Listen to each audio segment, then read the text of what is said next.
Halo semuanya, selamat datang di segmen analisa. Kita update kembali terkait dengan pembunuhan Ibu Tuti dan juga Amel di Subang, Jawa Barat. Hari ini aku mendapatkan ada beberapa pesan ya dari sumber istimewa yang semuanya kompak mengatakan bahwa akan ada pemanggilan untuk sejumlah saksi lagi ke Polda Jawa Barat. Dan nama-nama ini bukanlah nama asing ya, tapi ada nama yang baru yang dipanggil ini. I don't know exactly apakah ini akan menjadi salah satu petunjuk yang sangat kuat bahwa Polda Jawa Barat sudah siap mengumumkan siapakah pelaku dari pembunuhan ini dan juga dalang, orang yang membantu dan juga orang yang mengetahui. Beberapa orang yang mengirimkan pesan ini dugaannya adalah Opik dan juga Dedi yang katanya akan diperiksa.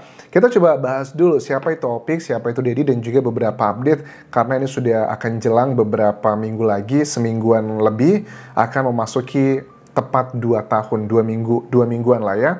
Opik ini aku sudah pernah bahas beberapa kali dan Opik adalah saksi yang memang diperiksa di tahun lalu ya, itu termasuk yang terakhir diperiksanya bahkan cukup intens. Dan Opik adalah salah satu pegawai di yayasan yang dimiliki oleh keluarga Ibu Tuti ini.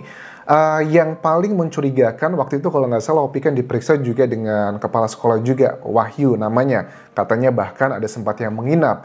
Tetapi Opik yang menjadi bahan kecurigaan masyarakat adalah dia diketahui adalah salah satu dari beberapa orang yang bersama Danu di tanggal 19 Agustus 2021 yang mengawasi TKP di rumahnya Ibu Tuti dan juga Amel. 19 Agustus itu adalah peristiwa di mana Danu mengklaim saat itu bahwa dia diminta sama oknum katanya untuk membantu membersihkan kamar mandi. Kemudian kita sudah tahu juga ada video keterangan dari Banpol yang ternyata diketahui itu adalah bantuan polisi yang bukanlah anggota kepolisian. Tapi dari Banpol tersebut yang sudah kita bahas ada video dari Pak Kades ya yang sudah melakukan wawancara bahwa memang betul hari itu tanggal 19 Agustus dia diminta atasannya yang merupakan anggota polisi penyidik juga untuk membantu menguras bak kamar mandi. Nah, bak kamar mandi itu dikurasnya karena dugaanku adalah karena kelupaan, karena malam mungkin pengen lihat di dalam air tersebut ada apa. Akhirnya diminta dikuras aja sama Banpol tersebut. Pada saat Banpol tersebut tiba di lokasi TKP, dia dihampirilah oleh seorang pria yang bernama Danu ini. Dan Danu kemudian diminta untuk membantu menguras. Jadi ngurasnya tuh aku tangkap lewat selang, kemudian disedot gitu aja karena mungkin kamar mandinya nggak ada pembuka untuk nguras bak mandinya. Nah di situ juga ternyata kan Danu mengaku gara-gara di situ dia katanya luka jatuh di kamar mandi. Well, ada yang menduga apa jangan-jangan ini yang curiga dengan Danu, apakah ini salah satu efek bentuk dari perlawanan korban? Ada yang menduga Danu seperti itu. Ada juga yang pro dengan Danu mengatakan ya memang Danu alergi, memang dia kalau luka karakternya seperti itu. Ini bisa dijawab sebenarnya dengan data ilmiah, tinggal dilakukan visum aja, karakteristik lukanya seperti apa.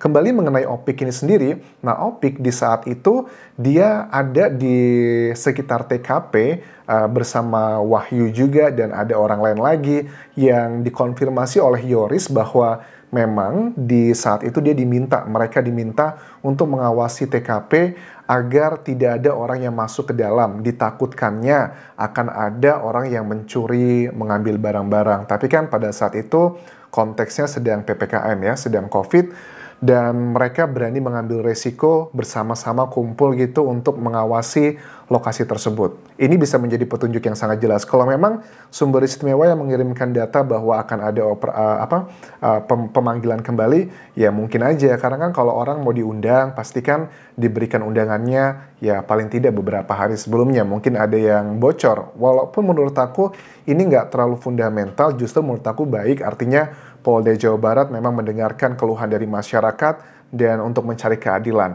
Oke, itu adalah yang Opik. Kemudian kalau tentang Dedi. Dedi ini baru muncul beberapa waktu terakhir ini. Kalau setahu aku Dedi ini belum pernah dilakukan pemeriksaan ya. Setahu aku dia bukanlah menjadi salah satu saksi dari ratusan yang telah diperiksa. Kalau memang dia pernah diperiksa, kalian boleh tuliskan di kolom komentar ini. Coba dikasih tahu link beritanya mana. Karena setahu aku ini Dedi ini adalah akan dipanggil yang pertama kali kalau memang ini benar. Dedi ini, kalau aku cek dari data digital, dia adalah mantan pegawai dari yayasan yang dimiliki oleh Ibu Tuti. Dan dia dipecat tidak hormat oleh Yoris. Posisinya adalah sebagai bendahara yayasan. Ada salah satu statement di sosial media yang disampaikan oleh Pak Dedi ini. Dia mengatakan bahwa mengenai isu yang disampaikan oleh Yoris, kan Yoris itu sempat menjadi bulan-bulanan masyarakat terkait dengan statementnya yang mengatakan dalam bahasa Sunda pada saat dia ngobrol dengan tetangganya bahwa di tanggal 18 Agustus ya, di hari kejadian, dia sempat ngobrol bahwa mobil Alphard hitam tersebut itu punya kunci otomatis yang kalau kunci tersebut yang dikontrol lewat sebuah handphone itu tidak diaktifkan, mobil tersebut tidak akan bisa jalan. Itu adalah intinya. Tetapi beberapa waktu kemudian itu videonya viral dan menjadi pertanyaan, berarti yang masyarakat itu curiganya ke Yoris nih, jangan-jangan dia terlibat gitu. Kemudian Yoris mengklarifikasi bahwa dia hanya salah ngomong, bahwa sebenarnya mobil Alphard hitam tersebut tidaklah memiliki kunci otomatis, tetapi hanyalah manual, tanpa handphone pun bisa diaktifkan. Tetapi pengakuan dari Pak Dedi ini yang mantan pegawai yayasan menunjukkan bahwa sebenarnya saya pernah melihat kok Yoris itu beberapa kali kami pergi menggunakan mobil tersebut yang memang bisa dioperasionalkan lewat handphonenya Yoris. Tapi dari sini aku lihat bahwa ada beberapa YouTube channel pun yang menunjukkan bagaimana pintu ini otomatis, apapun yang di mobil Alphard hitam tersebut, ada beberapa yang menunjukkan otomatis juga misalnya di pintu belakang ya. Karena dugaanku ada beberapa sumber istimewa yang bilang ditemukan ada jejak sidik jari yang berada di belakang kap mobil Alphard hitam tersebut. Karena kan kedua jenazah diletakkan di belakang tersebut ya. Nah, tapi kalau aku lihat dari sini kan semua tim Inavis, kemudian juga orang-orang yang membantu di sana, mereka menggunakan glove atau sarung tangan. Yang artinya memang nggak heran jejak sidik jari di belakang tempat pembuka mobil mobil Alphard tersebut sangat identik orang yang menjadi pelaku dari kasus pembunuhan ini. Nah, hubungannya apa dengan Pak Dedi? Ini juga harusnya memang penyidik memang harus mencari klarifikasi ya. Ini benar nggak apa yang dikatakan Pak Dedi tentang hal yang disampaikan tersebut? Berarti kalau Yoris berbohong, apa dong tujuannya dan juga maksudnya? Karena kan Yoris adalah salah satu saksi yang boleh dibilang tidak memiliki jejak yang cukup banyak yang ada di lokasi kejadian. Berbeda dengan saksi yang lainnya. Let's say sebut aja Yosep ataupun juga Dano di media massa. Bahkan nama Danu adalah yang disebut pertama kali oleh polisi karena ada isu mengenai puntung rokok. Ini coba aku flashback balik dulu pada saat Kapolres Subang, AKBP Sumarni, itu menyampaikan tentang waktu kematian dan juga temuan-temuan. Menurut aku, bagian awal-awal 48 jam pertama dari kasus ini terjadi, itu adalah yang bisa lebih reliable dibandingkan dengan keterangan saksi yang sekarang-sekarang. Coba kita simak keterangan dari AKBP Sumarni berikut ini.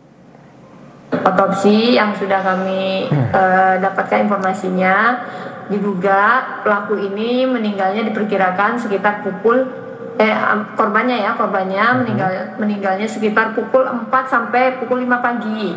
Kemudian yang ibunya diperkirakan 5 jam sebelumnya. Oke, itu adalah cuplikan tentang waktu kematian. Jadi dari Polres Subang sebenarnya awalnya sangat terbuka sekali, bahkan untuk menyampaikan data yang sangat penting tersebut pun disampaikan juga. Lanjut lagi adalah beberapa poin selain waktu kematian tersebut juga dikatakan pintu depan dan belakang tidak ada kerusakan. Itu jelas menunjukkan bahwa memang orang yang datang malam hari itu adalah orang yang dikenal para korban.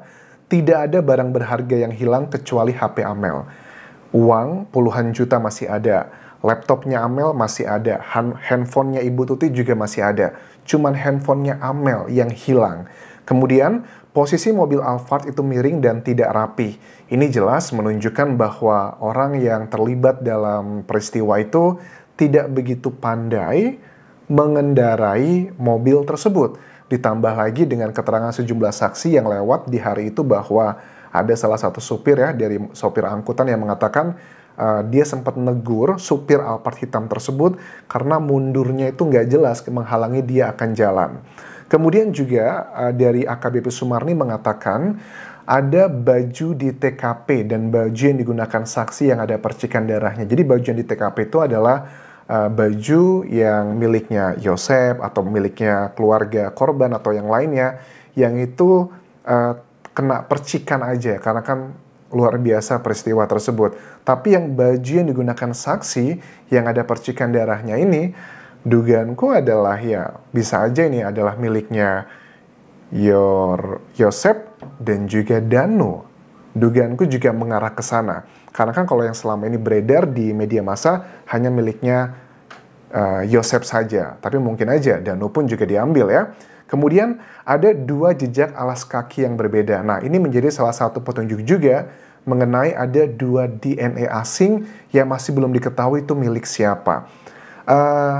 Tidak hanya cuma satu-satu ini aja, aku yakin ada petunjuk atau alat bukti lainnya yang sampai ke konklusi bahwa memang ada 2 jejak asing yang berada di sana. Tetapi kan Dr. Hastri yang merupakan dokter otopsi kedua mengatakan beliau meminta untuk dilakukan tes DNA garis keturunan ibu untuk membuka petunjuk masuk ke dalam siapakah 2 jejak alas kaki yang berbeda itu.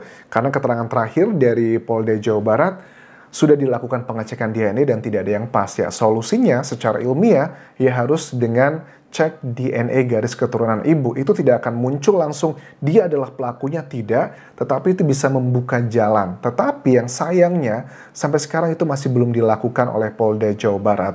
Itu adalah yang pertama. Yang kedua adalah mengenai yayasan rekening yayasan yang dimiliki oleh atas nama Amel. Itu pun juga sama, belum ada keterangan lebih lanjut apakah ini ada hubungan dengan yayasan atau tidak. Tapi sampai sekarang aku lihat dari hampir 2 tahun ini agak sulit untuk tidak melibatkan yayasan menjadi salah satu faktor terjadinya pembunuhan ini. Jadi memang ini adalah dugaanku adalah motif yang complicated. Karena kan pelakunya nggak cuma dari 1 orang. Ada rombongan aku yakin. Mungkin yang satu motifnya karena yayasan. Atau satu lagi motifnya karena dendam pribadi. Satu lagi motifnya mungkin karena cinta. Satu lagi mungkin motifnya karena dijanjikan jabatan. Jadi ini adalah kompleks, complicated tujuannya, tetapi memang sudah jelas mereka memang dari awal sudah berencana untuk menghabisi Bu Tuti dan juga Amel. Dan kita akan lihat nanti dengan banyaknya alat bukti yang sudah berceceran, bagi aku sangat janggal kalau Polda Jawa Barat masih belum bisa menentukan siapakah tersangkanya. Apalagi juga aku melihat ada beberapa sumber istimewa yang mengatakan selain ada saksi-saksi yang sudah berbicara selama ini, itu juga nih ada kayak CCTV yang berada di depan Alfamart atau Indomart di sekitar lokasi. Ada saksi yang sering muncul di media dan itu sekitar jam 6 pagi terlihat bolak-balik di situ. Pengakuannya dari saksi tersebut katanya dia sedang tidur. Tetapi jam 6 dia kelihatan. Tetapi memang kelemahannya adalah dia memakai masker. Tetapi dari postur tubuh dengan kualitas CCTV yang baik, harusnya itu bisa direkonstruksi siapakah orang tersebut, apakah tujuannya dia berada di depan Alfamart atau Indomart di hari kejadian, tanggal 18 Agustus 2021. Alat bukti ada 5 ya, dan hanya dibutuhkan 2 alat bukti aja untuk menentukan 1 orang tersangka. Keterangan saksi, keterangan ahli, keterangan terdakwa, petunjuk, dan juga surat. Hitung-hitunganku di sini teman-teman, kalau cuman 2 alat bukti atau bahkan 4 alat bukti sebenarnya sudah ada. Karena alat untuk menentukan tersangka tuh nggak harus alat buktinya berbeda. 1 alat bukti pun asal ada 2 petunjuknya, dua halnya, ya bisa langsung menjadi tersangka. Tetapi kenapa Polda Jawa Barat beberapa minggu lagi kita akan 2 tahun kasus ini? Apa yang terjadi? Apakah ini akan melibatkan oknum-oknum yang kalau terbongkar akan ada efek domino seperti itu? Seperti curiga dari sebagian netizen? Ya, hanya waktu yang akan menjawab semua ini. Terima kasih sudah menonton, dan terakhir, tinggalkan like dan juga komen, subscribe channel YouTube ini, follow Instagram dan juga Facebook pageku Dian Jasa Semara. Kita kawal terus kasus Subang hingga tuntas, hingga ketahuan siapakah dalang, pelaku utama, orang yang membantu dan juga orang yang mengetahui dari pembunuhan Ibu Tuti dan juga Amel di Subang, Jawa Barat di 18 Agustus 2021. Sampai jumpa.